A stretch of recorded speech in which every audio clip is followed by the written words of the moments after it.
আসসালামু আলাইকুম। আমি এখন রান্না করব চিংড়ি মাছ। প্রথমে পেঁয়াজটা ভেজে নিচ্ছি।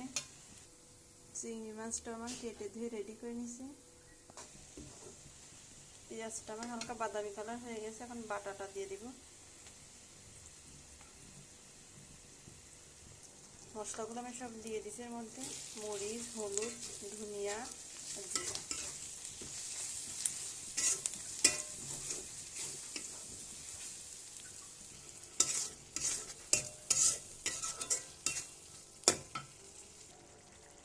মশলাটা আমার ভালোভাবে কষানো হয়ে গেছে।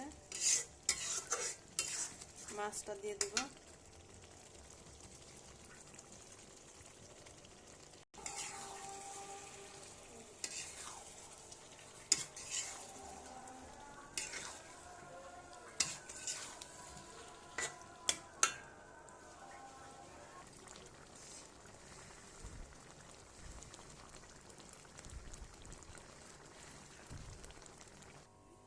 আমার রান্নাটা হয়ে গেছে।